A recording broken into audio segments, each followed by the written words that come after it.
চনৰ এপ্ৰিলৰ 22 তাৰিখে পাকিস্তানৰ সন্ত্ৰাসবাদীয়ে 26 জন নিৰীহ ব্যক্তিক হত্যা কৰে আৰু 2008 চনৰ মুম্বাইৰ সন্ত্ৰাসবাদী আক্ৰমণৰ পিছত আমাৰ দেশত সংঘটিত হোৱা এইটোৱে আটাইতকৈ বৃহৎ সন্ত্ৰাসবাদী আক্ৰমণ আছিল। ভাৰতৰ প্ৰধানমন্ত্ৰী নৰেন্দ্ৰ মোদী ডাঙৰীয়াই দায়িত্ব গ্ৰহণ কৰাৰ পিছৰে পৰা এটা নীতি তেখেতে আৰম্ভ কৰিছিলে যে আমাৰ দেশৰ ওপৰত যদি সন্ত্ৰাসবাদী আক্ৰমণ হয় আমি তাৰ উত্তৰ পাকিস্তানৰ ভিতৰলৈকে সোমাই আমি দিম আৰু পুলৱামাই হওক বালাকোটেই হওক ইয়াৰ আগতেও সাৰ্জিকেল ষ্ট্ৰাইক আৰু সন্ত্ৰাসবাদীৰ ঘাটিত বোমা বিস্ফোৰণ কৰি প্ৰধানমন্ত্ৰী নৰেন্দ্ৰ মোদী ডাঙৰীয়াই নতুন এটা ডক্ট্ৰিন আৰম্ভ কৰিছিল যে ভাৰতত যদি সন্ত্ৰাসবাদীৰ আক্ৰমণ হয় আমি সেই আক্ৰমণৰ যোগ্য প্ৰত্যুত্তৰ দিম। যোৱা কেইদিনমান আগতে নীতি আয়োগৰ বৈঠক হৈছিলে, বৈঠকত উপস্থিত থকাৰ মোৰ সৌভাগ্য হৈছিলে। জম্মু কাশ্মীৰৰ মুখ্যমন্ত্ৰী ওমৰ আব্দুল্লাই তেখেতে সেই মিটিঙত ভাষণ দি কৈছিলে যে ইণ্ডাছ ৱাটাৰ ট্ৰিটি সিন্ধু জল চুক্তি এই চুক্তিখন বাতিল কৰিবৰ বাবে জম্মু কাশ্মীৰৰ ৰাইজে প্ৰথমৰ পৰাই ভাৰত চৰকাৰক দাবী জনাই আহিছিল। সদনে নিশ্চয় অৱগত যে ইণ্ডাছ ৱাটাৰ ট্ৰিটি বা সিন্ধু জল চুক্তি এনেকুৱা এখন চুক্তি যিখন চুক্তিয়ে সিন্ধু নদী যি ভাৰতৰ পৰা উৎপত্তি হয় সিন্ধু নদীৰ 80% পানীৰ অধিকাৰক পাকিস্তানক দিয়ে আৰু 20% পানীৰ অধিকাৰ ভাৰতৰ লগত ৰাখে। প্ৰধানমন্ত্ৰী নৰেন্দ্ৰ মোদী ডাঙৰীয়াই এই পেহেলগামৰ আক্ৰমণৰ পিছতে সিন্ধু জল চুক্তি বাতিল কৰে আৰু সেই সময়ত সিন্ধু জল চুক্তিৰ প্ৰাসংগিকতা পটভূমিৰ ওপৰত ৰাইজৰ মাজত আলোচনা লৈ আহে। আলোচনাৰ সময়ত এই কথা স্পষ্টভাৱে ভাৰতৰ সকলোবোৰ লিডিং জাৰ্নেল পৰ্টেল আৰু আৰ্টিকুলত প্ৰকাশ হৈছিল যে জৱাহৰলাল নেহৰুৱে আমেৰিকাৰ হেঁচাত ৱৰ্ল্ড বেংকৰ মধ্যস্থতাত সিন্ধু নদীৰ 80% পানী পাকিস্তানক দিছিলে আৰু 20% পানী ভাৰতবৰ্ষৰ কৃষিৰ কামত ব্যৱহাৰৰ কাৰণে ৰাখি থৈছিলে। এই বিষয়ে কংগ্ৰেছ দলৰ পৰাও কেতিয়াও ডিসপিউট কৰা হোৱা নাই আৰু ভাৰতবৰ্ষৰ ৰেকৰ্ডত ৱৰ্ল্ড বেংকৰ মধ্যস্থতাত হোৱা এখন অদ্ভুত চুক্তি তেনেকৈ থাকি গৈছিলে। পেহেলগামৰ আক্ৰমণৰ পিছত মোদী ডাঙৰীয়াই সিন্ধু জল চুক্তি বাতিল কৰে আৰু সিন্ধু নদীৰ পানীৰ ওপৰত ভাৰতৰ অধিকাৰ সাব্যস্ত কৰে। এই প্ৰসংগতে এটা কথা ওলাইছিলে যে ভাৰতে যদি সিন্ধুক পানী ৰখাই দিয়ে ব্ৰহ্মপুত্ৰৰ পানীও চাইনাই ৰখাই দিব নেকি। তাৰ বিষয়েও কেইটামান দিন আগতে মই এটা সৰুকৈ মোৰ টুইট আৰু ফেচবুকত তাৰ মই উত্তৰ লিখিছিলোঁ। মই আজি তাৰ প্ৰসংগ আনিব খোজা নাই।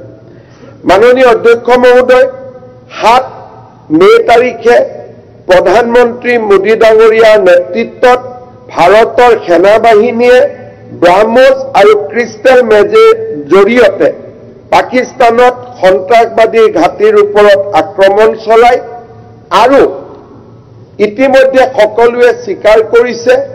যে 70 জন সন্ত্ৰাসবাদীৰ মৃত্যু হৈছে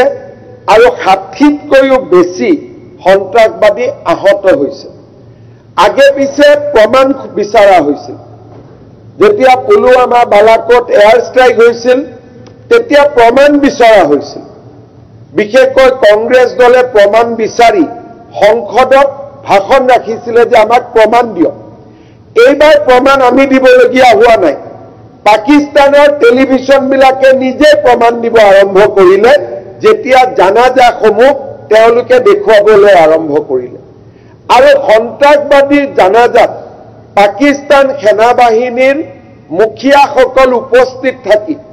পাকিস্তানৰ সেনা আৰু সন্ত্ৰাসবাদীৰ মাজত যে কোনো পাৰ্থক্য নাই তাক তেওঁলোকে নিজেই পৃথিৱীৰ আগত প্ৰমাণ হিচাপে দাঙি ধৰিলে আৰু এইবাৰ কংগ্ৰেছে প্ৰমাণ নুখুজিলে কাৰণ যেতিয়া পাকিস্তানে প্ৰমাণ দিলে তাৰ পিছত প্ৰমাণ বিচৰাৰ কথাও নাছিলে ইয়াৰ পিছত ভাৰত চৰকাৰে স্পষ্টভাৱে প্ৰেছ কনফাৰেন্স কৰিলে আৰু ক'লে যে আমি আৰ্মিৰ ওপৰতো আক্ৰমণ কৰা নাই আমি সিভিলিয়ানৰ ওপৰতো আমি আক্ৰমণ কৰা নাই দিস ইজ এ নন এক্সালেটেড ৰেসপন্স তাৰ মানে আমি সন্ত্ৰাসবাদীয়ে আমাৰ ইয়াত আহি মাৰিছে আমিও সন্ত্ৰাসবাদীক মাৰিম পাকিস্তানৰ আৰ্মিৰ লগতো আমাৰ কোনো কথা নাই সিভিলিয়ানৰ লগতো কথা নাই অৰ্থাৎ ভাৰত চৰকাৰে পাকিস্তানক যুদ্ধলৈ নাহিবৰ বাবে এটা সতৰ্কবাণী প্ৰেৰণ কৰে কিন্তু ইয়াৰ পিছত পাকিস্তানৰ ফালৰ পৰা প্ৰত্যাক্ৰমণ কৰা হয় S-400ৰ কথা আলোচনা হৈছে কেনেকে প্ৰত্যেকটো মিসাইল আৰু ড্ৰোন আমাৰ S-400 আমাৰ আকাশ ইণ্ডিজেনাছ আকাশৰ পৰা কেনেকে নিউট্ৰেলাইজ কৰা হৈছিল তাক আমি টেলিভিছন আৰু আন ধৰণে আমি দেখা পাইছিলোঁ ইয়াৰ পিছত পাকিস্তানৰ আক্ৰমণৰ প্ৰত্যুত্তৰ হিচাপে আমি হাই প্ৰিচিজন এয়াৰ ষ্ট্ৰাইক কৰোঁ 9খনকৈ পাকিস্তানৰ এয়াৰ বেছ আমি চূৰ্ণ বিচূৰ্ণ কৰোঁ পাকিস্তানে আত্মসমৰ্পণ কৰে আৰু ভাৰতবৰ্ষই প্ৰথমৰ পৰাই যুদ্ধ কৰিব বিচৰা নাছিল ভাৰতবৰ্ষৰ যুদ্ধ আছিল সন্ত্ৰাসবাদৰ লগত ভাৰতে ক'লে যে ঠিক আছে আমি কিছুদিনৰ বাবে যুদ্ধ বন্ধ ৰাখিম কিন্তু ট্ৰেড আৰু টক একেলগে নহব টেৰৰ আৰু টক একেলগে নহব প্ৰধানমন্ত্ৰী ডাঙৰীয়াই জনতাৰ সন্মুখলৈ আহি ৰাষ্ট্ৰৰ সন্দেশ দিলে ৰাষ্ট্ৰলৈ বাৰ্তা পঠিয়ালে আৰু প্ৰধানমন্ত্ৰী ডাঙৰীয়া আৰু ভাৰতৰ বৈদেশিক পৰিক্ৰমা দপ্তৰে স্পষ্ট কৰি দিলে যে এইটো ভাৰত আৰু পাকিস্তানৰ মাজত হোৱা বুজাবুজি ইয়াত তৃতীয় দেশৰ কোনো ভূমিকা নাই এতিয়া প্ৰশ্ন আহিলে গোটেই কংগ্ৰেছ দলৰ ইতিহাসত বহুবাৰ সন্ত্ৰাসবাদীয়ে আমাক আক্ৰমণ কৰিছে কিন্তু পাকিস্তানৰ মাটিত গৈ সন্ত্ৰাসবাদীক প্ৰত্যাক্ৰমণ কৰাৰ উদাহৰণ আমাৰ ৰাষ্ট্ৰৰ ইতিহাসত নাই 26/11ৰ পিছতো অপাৰেশ্যন পৰাক্ৰম আৰম্ভ কৰিও পাকিস্তানত আক্ৰমণ কৰাৰ সাহস কংগ্ৰেছ দলে গোটাব নোৱাৰিলে আজি আমি দুখ পাওঁ যেতিয়া কংগ্ৰেছ দলৰ নেতাই কয় নৰেন্দ্ৰ সাৰেন্দ্ৰ নৰেন্দ্ৰ মোদীয়ে যুদ্ধ কৰিব যোৱা নাই যুদ্ধ ভাৰতৰ সেনাই কৰিছে ভাৰতৰ স্বাভিমানৰ কাৰণে যুদ্ধ কৰিছে 26 গৰাকী বিধৱা মানুহৰ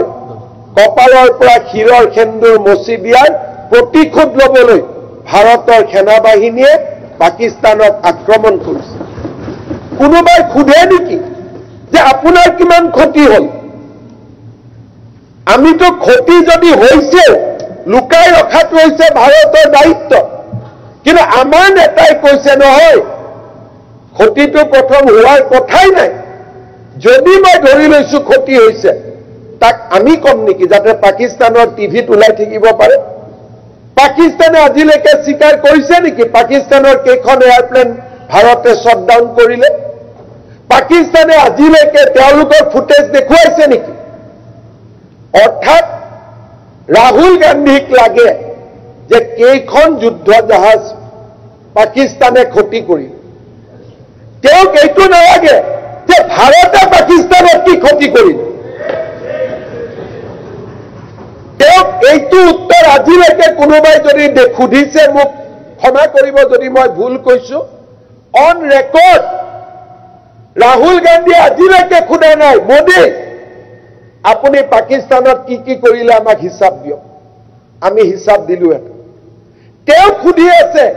যে আমাৰ কি ক্ষতি হল হিচাপ দিয়ক ইমান ডাঙৰ দেশৰ বিৰুদ্ধে কথা ক'ব পৰা নেতা খুব সম্ভৱ ভাৰতীয় ৰাজনীতিত আজিলৈকে জন্ম হোৱা নাই নৰেন্দ্ৰ সাৰেন্ডাৰ তাৰমানে ইণ্ডিয়া সাৰেন্ডাৰ ইণ্ডিয়ান আৰ্মি সাৰেন্ডাৰ আৰু তাৰ পিছত আমি কৈছো আমি জয় হিন্দ যাত্ৰা উলিয়াইছো জয় হিন্দ যাত্ৰা মানে কি টু ডিমৰেলাইজ ইণ্ডিয়ান আৰ্মি আজি ৰাফেল কিনিব দিব খোজা নাছিল S-400 লৈ বিতৰ্ক হৈছিল মই মাননীয় সদনক জনাব খোজো there is a ISI module আমাৰ সংসদসকলক যাক যেনেকে পাৰে সকলোতো বিকাও নহয় যিসকল বিকাও তেওঁলোকক পাৰ্লিয়ামেণ্টাৰী ডেমক্ৰেচিৰ জৰিয়তে কেনেকে ভাৰতক দুৰ্বল কৰিব পাৰে তাৰ কাৰণে ISI ট্ৰেইনিং দিয়ে তেখেতসকলে আহি প্ৰশ্ন সোধে যে পাকিস্তান ভাৰতৰ সীমান্তত ক'ত নিউক্লিয়াৰ বম আছে তেওঁলোকে প্ৰশ্ন সোধে যে কাছাবাহা যিটো ৰাস্তা সেই ৰাস্তাটোত কোষ্ট গাৰ্ডে ক'ত নতুন সীমান্ত চকী পাতিছে আৰু তেওঁলোকক প্ৰশ্ন সুধিব কোৱা হয় যে আমাৰ নিউক্লিয়াৰ ৱাৰহেডছ কিমান আছে আজি আপোনালোকে চাব post operation Sindhu Congress is more popular in Pakistan than India. Congress is getting more airtime in Pakistan, not in India. Every day,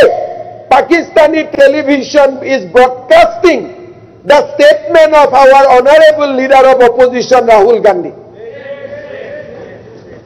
While Indian media is trying to defend India, or when our DGMOs are every day giving evidence of airstrike in Pakistan, Rahul Gandhi is asking, how many loss do you have suffered? Is it the question? You should have asked, Prime Minister, please tell us how many air base you have struck in Pakistan? How many terrorists you have killed in Pakistan? How many damage you have caused to Pakistan? But unfortunately, our great leader Rahul Gandhi is asking how many losses you have suffered during the Operation Sindhu. This is our leadership. Amar dolor neta. Amar dolor karne Bharatot স্বাধীনতা আনা দলটোৰ কাৰণে অমুক পাকিস্তান গৈছে কি হল পাকিস্তানেটো গৈছে অমুকে নাগৰিকত্ব লৈছে আৰু কি হল নাগৰিকত্বটো লৈছে একোৱে হোৱা নাই জননী জন্মভূমি স্বৰ্গাদপি গৰি আছে কোনো মিনিং নাই মাননীয় অধ্যক্ষ মহোদয় লিডাৰ অফ অপজিশ্যন ডাঙৰীয়াই সাভাৰকাৰ ডাঙৰীয়াৰ কথা কৈছে we should not quote history which is not true and which is not backed by fact. যদি আপোনালোকে সাভাৰকাৰ ডাঙৰীয়াৰ ডিভিজন অফ ইণ্ডিয়াৰ ওপৰত যদি শুনিব খুজে মই বহুত কথা নকওঁ সাভাৰকাৰ ডাঙৰীয়াৰ 1940 তেখেতে দিয়া মই ষ্টেটমেন্ট এটা কোট কৰিম বাকি মই আগলৈকে ক'ব খোজা নাই কাৰণ মই এই ডিবেটটো বীৰ সাভাৰকাৰৰ ওপৰলৈকে লৈ যাব খোজা নাই কেতিয়াবা আপোনালোকে যদি আইডিঅলজিক্যাল ডিবেট কৰে তেতিয়ালে মই ৰেডি আছো 1940 সাভাৰকাৰে কৈছিল India cannot be divided. A nation is one, indivisible and eternal. To divide India is to divide a living nation. It is not a piece of land to be sliced up. Savarkar Dangoriya কৈছিল India must be one nation. Savarkar ডাঙৰীয়াই কৈছিল that Pakistan is a illegitimate state carved out of India. These are the materials on records. Kira আজি আমি ইয়াতে বীর সাভাৰকাৰৰ ওপৰত আলোচনা কৰিব খোজা নাই কেতিয়াবা যদি বিৰোধী দলপতি ডাঙৰীয়াই বিচাৰে আইডিওলজিক্যাল ডিসকাশন কৰাৰ কাৰণে we are ready, will come prepared. কিন্তু এটা কথা মই বুজি নাপাওঁ স্বাধীনতা সংগ্ৰাম কৰিছিল কংগ্ৰেছে ব্ৰিটিছৰ লগত চুক্তি হৈছিল কংগ্ৰেছৰ সাভাৰকাৰ ডাঙৰীয়াই দেশখন কেনেকৈ বিভাজন কৰিব পাৰে যদি নেহেৰু আৰু মহাত্মা গান্ধীয়ে দেশখন বিভাজন কৰিব নোখোজে বাকিয়ে কেনেকৈ বিভাজন কৰিব পাৰিব আজিৰ দিনত অসমৰ মুখ্যমন্ত্ৰীয়ে যদি কাম এটা কৰিব নোখোজে বিধানসভাই যদি কাম এটা কৰিব নোৱাৰে কোনোবা ক্লাব আৰু সংঘ এটাই কামটো কৰিব পাৰিব নেকি Who was the leaders on that point of time? The leadership of India was with PM Jawaharlal Nehru. আৰু এটা মই দুখৰ কথা ক'ব খোজো যেতিয়া ইণ্ডিয়া ডিভাইড হৈছিল সেই সময়ত চিটাগং ৰেড ক্লিফে চিটাগং উত্তৰ পূবত দিছিল অসমত দিছিল আৰু যদি চিটাগং অসমৰ লগত থাকিলেতেন চিটাগং পোৰ্টলৈকে আমাৰ পুনে পুনে ৰাস্তা হলেতেন আমি চিকেন নেকৰ ওপৰত ডিপেন্ডেন্ট নাথাকিলোহেঁতেন প্ৰধানমন্ত্ৰী নেহেৰুৱে this is a part of history স্বাধীনতাৰ আগদিনাখন তেখেতে পাঞ্জাবত এটা পৰ্চনক ভাৰতত ৰাখি চিটাগং পোৰ্টখন তেওঁ পাকিস্তানলৈকে without recommendation of Radcliffe তেওঁ গতাই দিছিল These are part of history. এইবিলাক কথা বুৰঞ্জীত লিখা আছে ৭২ চনত প্ৰধানমন্ত্ৰী ইন্দিৰা গান্ধীয়ে যুদ্ধ জিকিছিল কোনেও অস্বীকাৰ নকৰে ভাৰতৰ সেনাই যুদ্ধ জিকিছিল প্ৰধানমন্ত্ৰী ইন্দিৰা গান্ধী আছিল কৃতিত্বৰ তেখেত অধিকাৰী কিন্তু যুদ্ধ জিকাৰ পিছত ভাৰতে যিমান পাকিস্তানৰ সেনাবাহিনী গ্ৰেপ্তাৰ কৰিছিল গোটেইবিলাকক পাকিস্তানক উভতাই দিয়া হৈছিল 93,000 POW was handed over to Pakistan but 9 Indian POW আজিও এইখন ভাৰতলৈ ঘূৰি আহিব পাৰে আজিও we gave 93,000 POW back to Pakistan but we could not secure 9 POW from Pakistan till today. ইয়াৰ ওপৰত সিনেমা হৈছে ইয়াৰ ওপৰত কিতাপ লিখা হৈছে আপোনালোকে তাক কেতিয়াবা পঢ়িব আৰু যেতিয়া ইয়াতে ডিসকাশন হ'ব তাত আমি এই কথাবোৰ কম আজি কোনখন যুদ্ধত জিকিলে বাংলাদেশ আমি নিৰ্মাণ কৰিলো আৰু হ্যাপি টুডে বাংলাদেশ নিৰ্মাণ আজি যদি 2025 চনত যদি আমি খুদু যে বাংলাদেশ নিৰ্মাণ was it a justified decision কমসে কম ইন্দিৰা গান্ধীয়ে ক'ব পাৰিলেহেঁতেন যে ভাই যিখিনি বাংলাদেশ আমি বনাই দিম কিন্তু যিখিনি মাইগ্ৰেট আহিলে সেইখিনি অন্তত উভতাই লৈ যোৱা আজি ৰাতিপুৱা এই ডিসকাশন আমি কৰিব নালাগিলে আৰু যদি বাংলাদেশ বনোৱাৰ সময়ত ইন্দিৰা গান্ধীয়ে ক'লেহেঁতেন যে মোৰ উত্তৰ পূবখন ভাৰতৰ লগত চিকেন নেকেদি লাগি আছে অন্তত 100 বিঘা মাটি মোক নতুনকৈ দিয়া মই যাতে চিকেন নেকৰ পৰা উত্তৰ পূবখনক মুকলি কৰি দিব পাৰো ইন্দিৰা গান্ধীয়ে নেগোচিয়েশ্যন তেওঁৰ যুদ্ধ জয়ৰ কৃতিত্বৰ কাৰণে কৰিলে কিন্তু সেই নেগোচিয়েশ্যন ভাৰত আৰু অসমৰ কাৰণে নাছিলে যদি চিকেন নেক নোহোৱা হৈ গ'লহেঁতেন মাত্ৰ কেই কিলোমিটাৰ মাটি যদি বাংলাদেশৰ পৰা আমি আনিলোহেঁতেন লাগিলে তাৰ বিপৰীতে অসমৰ বা উত্তৰ পূৰ্বৰ আন এক অঞ্চল বাংলাদেশক যদি গতাই দিলেহেঁতেন এক্সচেঞ্জো যদি হ'লহেঁতেন যে 100 কিলোমিটাৰ ইয়াত লওক 100 কিলোমিটাৰ উভতাই লওক আজি আমি ঘূৰি ঘূৰি বেংগল আৰু ভাৰতলৈকে যাব নালাগিলেহেঁতেন সিএ আন্দোলনৰ সময়ত মানুহে আমাক ধমকি দিব নোৱাৰিলেহেঁতেন যে তোমালোকক উত্তৰ পূবক ভাৰতৰ পৰা চিকেন নেকেদি কাটি দিম আজি কাক আমি বুৰঞ্জী শিকাব কাক আমি ইতিহাস শিকাব আহো the victory of Indian armed forces has been betrayed this is the part of history আৰু আজি ৰাহুল গান্ধীয়ে কয় নৰেন্দ্ৰ সাৰেন্ডাৰ কেনেকৈ কথা ক'ব পাৰে যিবিলাক মানুহে দেশৰ বাবে যিসকলে দেশৰ বাবে চিন্তা কৰিব নোৱাৰে আজি আমেৰিকাত যায় লণ্ডনত যায় আৰু ভাৰতবৰ্ষৰ বিৰুদ্ধে যিমান কথা ক'ব পাৰে আমাৰ ইলেকশ্যন কমিশ্যন বেয়া ইনষ্টিটিউশ্যন বেয়া ইলেক্ট্ৰনিক ভোটিং মেচিন বেয়া তেতিয়া কাগজৰ বেলটত এইবাৰ কংগ্ৰেছ কিয় হাৰিলে ইমান দিনে কৈ আছিল যে ইভিএমত আমি হৰুৱাম এইবাৰটো পঞ্চায়ত মই জানি বুজি কাগজত কৰোৱাইছিলোঁ যে মেচিনত কংগ্ৰেছ নাহাৰে কাগজতো কংগ্ৰেছ হাৰে আমেৰিকাত কয় যে ইলেক্ট্ৰনিক ভোটিং মেচিনৰ কাৰণে আৰু কয় ভোটাৰ তালিকা মহাৰাষ্ট্ৰত গণ্ডগোল হৈছে अरे कोई महाराष्ट्र में वोटर तालिका का गड़बड़ी नहीं हुआ है आपका समय से ही कांग्रेस का समय से ही जितना वोटर लिस्ट में घपला किया आप लोगों ने असम में घपला किया আজি এইবিলাক কথা কৈ লাভ নাই আজি আমি এটা কথা জানিব লাগিব যে আমি চাৰিওফালৰ পৰা আমি এটা বিশেষ চক্ৰৰ মাজত আজি সোমাই পৰিছো অসমৰ ভৱিষ্যতৰ কাৰণে ভাৰতৰ ভৱিষ্যতৰ কাৰণে আমি বহুত কিবা কিবি কৰিব লাগিব মই বিভিন্ন কাৰণত কংগ্ৰেছৰ লগত আমাৰ আইডিঅলজিক্যাল ডিফাৰেন্স আছে কিন্তু এইবাৰ কংগ্ৰেছ দলৰ শশী থাৰুৰকে ধৰি নেতাসকলে যি ধৰণে বিদেশত ভাৰতক প্ৰতিনিধিত্ব কৰিছে আমি গৌৰৱ অনুভৱ কৰোঁ আৰু কংগ্ৰেছৰ হলেও আজি মই শশী থাৰুৰক অভিনন্দন জনাইছোঁ তাত আমাৰ ভাৰত ভাল বোলাত কোনো অসুবিধা নাই the way Shashi Tharoor represent India in the foreign soil it is one of the good example of democracy even Asauddin Owaisi কোনো বিৰোধিতা নাই in the time of need in the time of crisis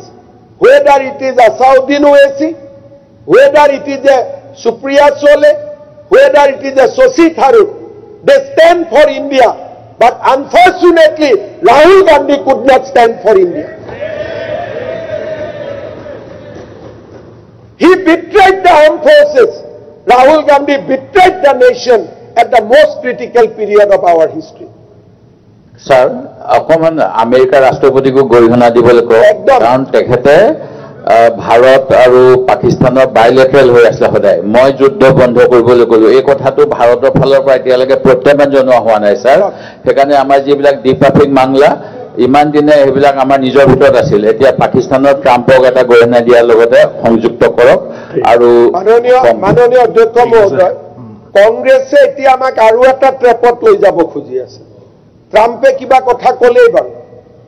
ভাৰতৰ সভ্যতা সংস্কৃতি ৬০০০ বছৰ পুৰণা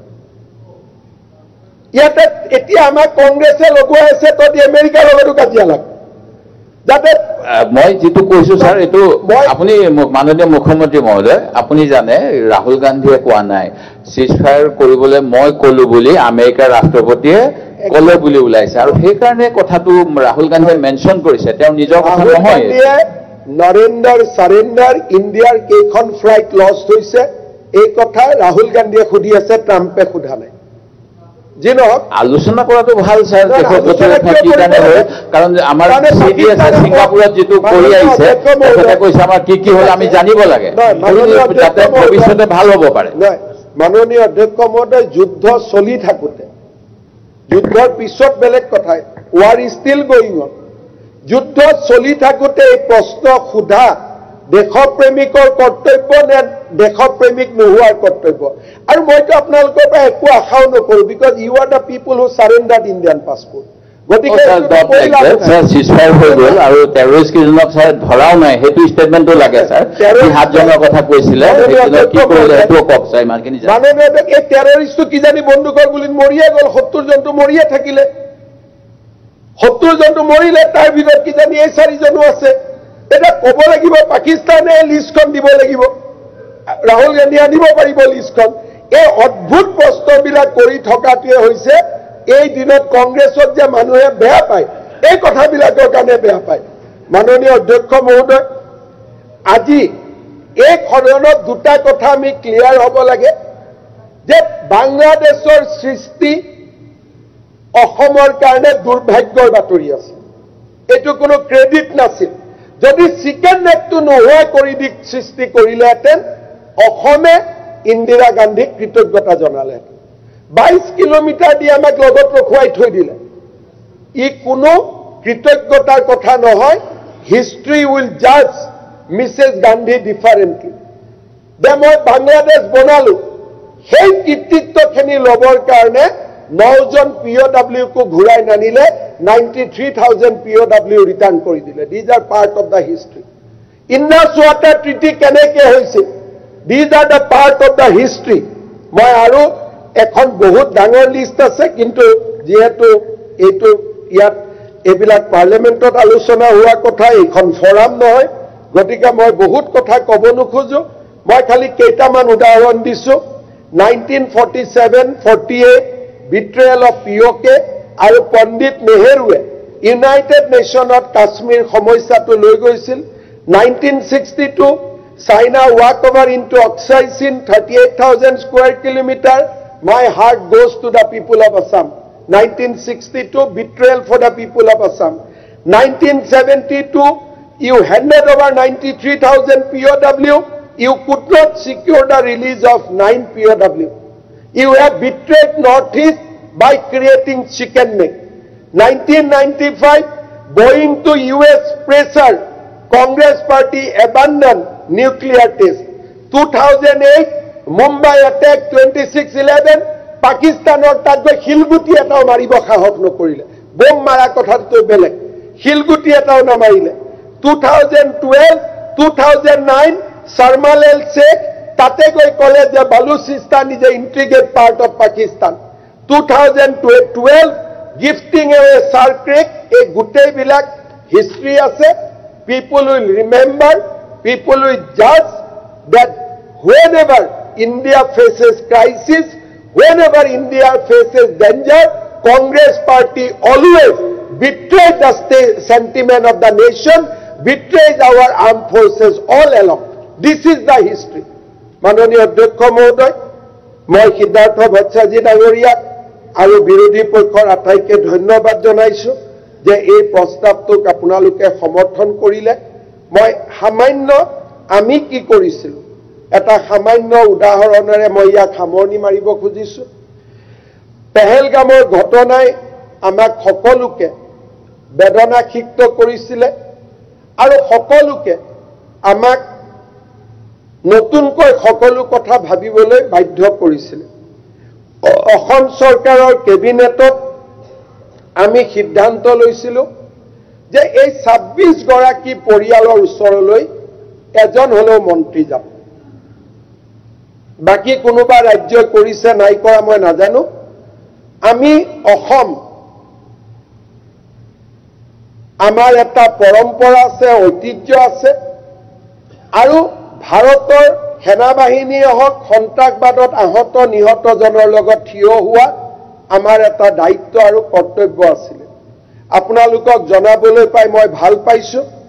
যে 26 জনৰ ভিতৰত এগৰাকী নেপালত থাকে তেখেতক আমি গৈ সাক্ষাৎ কৰিব নোৱাৰিলো কিন্তু বাকি 25 গৰাকীৰ পৰিয়ালত অসমৰ মন্ত্ৰী সভাৰ সদস্যসকল গৈ উপস্থিত হৈছিল শ্ৰীনগৰত যিজন টুৰিষ্ট গাইড নিহত হল তেওঁৰ পৰিয়াললৈ অতুল বৰা ডাঙৰীয়া গল অৰুণাচললৈ নন্দিতা গাৰ্লুচা গল আমাৰ এয়াৰ ফোৰ্সৰ যিগৰাকী জোৱানৰ মৃত্যু হল কেৰালালৈকে গল কৌশিক ৰায় গুজৰাটলৈকে গল পিজু হাজৰিকা কেশৱ মহন্ত সকলো মন্ত্ৰী আমি উৰিষ্যালৈকে অশোক সিংগাল গল চন্দ্ৰদা ক'ত গৈছিল চন্দ্ৰ পাটোৱাৰী মহাৰাষ্ট্ৰলৈকে গল আৰু আমি অসমবাসী ৰাইজৰ হৈ পেহেলগামত নিহত হোৱা 25 গৰাকী ব্যক্তিৰ পৰিয়ালত গৈ উপস্থিত হৈছিল আৰু আমি সহকী দেশ নহয় ৰাজ্য নহয় তথাপিতো অসমবাসীৰ এক বিনম্ৰতাৰ পৰিচয় হিচাপে আমি সকলো পৰিয়ালতে অকণমান মাত্ৰ 5 লাখ টকা আমি তেওঁলোকৰ হাতত চেক একোখন দি থৈ আহিবলৈ সক্ষম হৈছিল বহুত আমি কৰিব পৰা নাই কাৰণ আমি যথেষ্ট এনেকুৱাও নহয় যে আমি এখন ধনী ৰাজ্য তথাপিতো সীমিত ক্ষমতাৰ মাজত অসম যে এখন ঐতিহ্যমণ্ডিত ৰাজ্য আমাৰ বিশেষ পৰম্পৰা আছে আৰু আমি ভাৰতবৰ্ষৰ ৰাইজৰ লগত দুখ আৰু সুখৰ লগত আছো তাক এক প্ৰতীকী ৰূপত আমি পেহেলগামত নিহত 25 গৰাকীৰ পৰিয়ালৰ ওচৰলৈ গৈ 5 লাখ টকাকৈ দিয়াৰ উপৰিও আমি মন্ত্ৰী একোজনে গৈ পৰিয়ালকেইটাক সাক্ষাৎ কৰিছিলে মই বিশ্বাস কৰোঁ যে ইয়ে আমাৰ অসমৰ প্ৰতি এটা বহুত বেছি ইতিবাচক মনোভাৱ নিশ্চয় হি এটা সময়ত মানুহে তাক ক'ব যে হয় অসম চৰকাৰে এনেকুৱা এটা প্ৰচেষ্টা হাতত লৈছিলে মই পুনৰবাৰ এই কথা কেইষাৰ ক'বলৈ পাই মই সঁচাকৈ আনন্দিত হৈছো আৰু কেতিয়াবা হাউচত যদি আজি মই আকৌ এবাৰ কৈছো যে regarding history of partition 72 war কেতিয়াবা যদি হাউসে ডিসকাস কৰিব খোজে ফ্ৰম ইট হিষ্টৰিকেল পাৰ্সপেক্টিভ আমাৰ কোনো আপত্তি নাই আমি সাজু হৈ থাকিম আজি পৰিবেশ এদিনীয়া অধিবেশন হেতু নহয় কিন্তু পৰৱৰ্তী দিনত ডেফিনেটলি আমাৰ কাৰণে এই কথাবোৰ পাতাত কোনো অসুবিধা নাই আমি পাতিবৰ কাৰণেও সাজু আছো খালি এটাই কথা কম 1947 দেশ বিভাজনৰ সময়ত Hindu organisation war very small কাৰণ গোটেই হিন্দু সেন্টিমেন্টটোৱে কংগ্ৰেছৰ লগত মিহলি হৈ আছিল সেই সময়ত আৰু যিসকলে হিন্দু সমাজৰ আটাইতকৈ ডাঙৰ নেতা আছিল সেই সময় তেওঁলোক কংগ্ৰেছত আছিলে কোনো হিন্দু মহাসভা বা আন অনুষ্ঠানত নাছিলে সো দেশ বিভাজনৰ যদি পজিটিভিটি আছে it is with the Congress দেশ বিভাজনৰ যদি নেগেটিভিটি আছে it is with the Congress blame shift কৰি আমি আমাৰ ঐতিহাসিক দায়িত্বৰ পৰা মুক্ত হ'ব নোৱাৰো India was partition against the advice of Mahatma Gandhi তাতকৈ আৰু এটা শব্দ বেছি ক'ব নালাগে Mahatma Gandhi has advice that India should not be partition কিন্তু মহাত্মা গান্ধীৰ উপদেশৰ বিপৰীতে গৈ দেশ বিভাজন কৰা হৈছিল আৰু আজি তাৰ সমস্যা এই অসমৰ বিদেশী নাগৰিকৰ ৰূপতে হওক কাশ্মীৰত সন্ত্ৰাসবাদীৰ ৰূপতে হওক ভাৰতত চলোৱা সন্ত্ৰাসবাদৰ আক্ৰমণৰ ৰূপতে হওক প্ৰতিদিনে আমি অনুভৱ কৰোঁ যে দেশ বিভাজনৰ সিদ্ধান্ত আমাৰ বাবে আশীৰ্বাদ নে অভিশাপ এই কথাবিলাক নিশ্চয় সময়ে আলোচনা কৰিব সময়ে তাৰ উত্তৰ দিব আৰু অসমত পৰা প্ৰভাৱসমূহৰ বিষয়েও নিশ্চয় ইতিহাসে আলোচনা কৰিব পুনৰবাৰ সিদ্ধাৰ্থ ভট্টাচাৰ্যক ধন্যবাদ জনাই সকলোকে এই প্ৰস্তাৱ গ্ৰহণ কৰাৰ বাবে মই মোৰ ধন্যবাদ জনাই মই মোৰ বক্তব্যৰ সামৰণি মাৰিছো মাননীয় অধ্যক্ষ ধন্যবাদ এখাৰ কথা আছে স্যাৰ খালি স্যাৰ এই যিখিনি কথা কৈছে স্যাৰ যে প্ৰধান মানে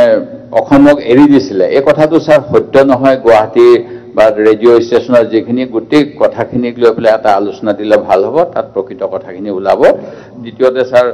যেটো US 7 ফ্লিটক ৰঙা চকু ইন্দিৰা গান্ধীয়ে দেখাইছিলে স্যাৰ এই যুদ্ধৰ সময়ত সেই গতিকে তেওঁলোকে ভাবুকি দিছিল কিন্তু এতিয়া নিচিনাকে এনেকে মানি লোৱা নাছিল সেই PL 480 স্যাৰ ভাৰতৰ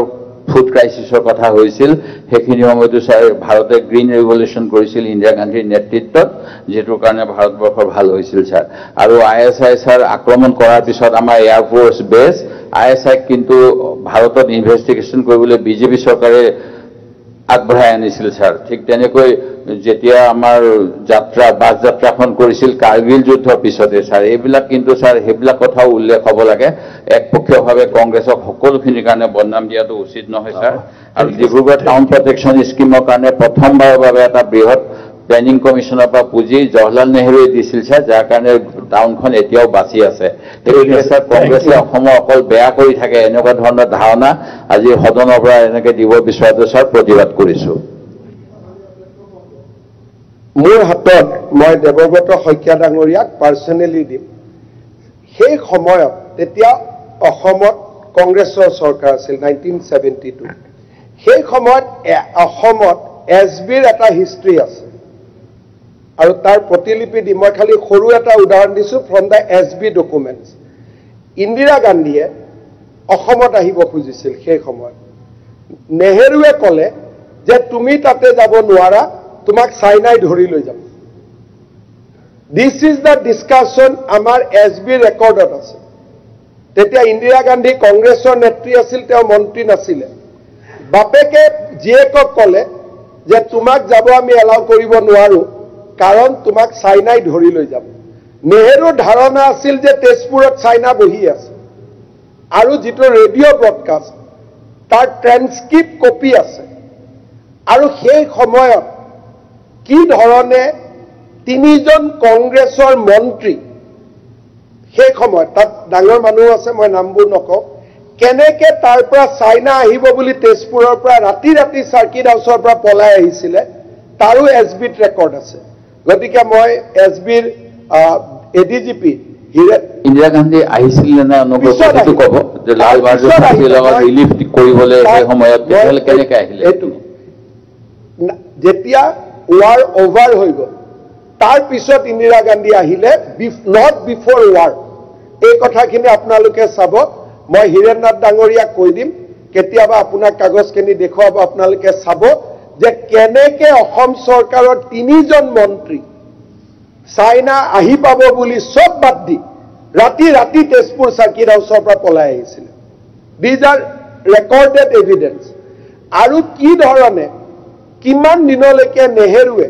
ৰেছপন্সে কৰা নাছিলে গোটেই ব্যৱস্থাটোক ইয়াৰ বহুত কিতাপ ওলাইছে থেচিছো ওলাইছে গতিকে এছবি ৰেকৰ্ডখিনি আপোনালোকে চাব পাৰে কোনো লুকুৱা নহয় আৰু এইটো কোনেও নাভাবে যে 72 ৰেকৰ্ডটো মই নতুনকৈ বনাই দিছো বুলি আপুনি কেতিয়াবা এইখিনি পঢ়ি ল'ব থ্যাংক ইউ মই এতিয়া প্ৰস্তাৱটো সদনত ভোটদানৰ বাবে দাঙি ধৰিলো প্ৰস্তাৱটো হ'ল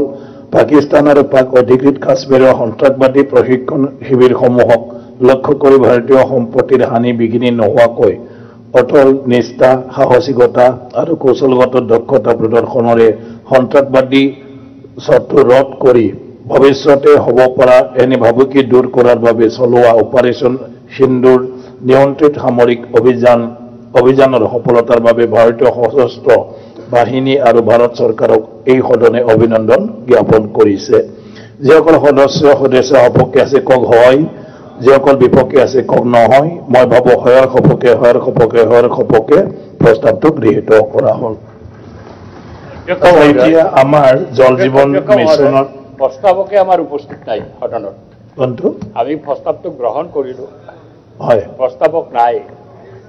হ'ব আৰু এতিয়া আমি কৰিলো দৃষ্টিগত হয় কথাটো প্ৰস্তাৱকে যদি নাথাকে দৃষ্টিগত হয়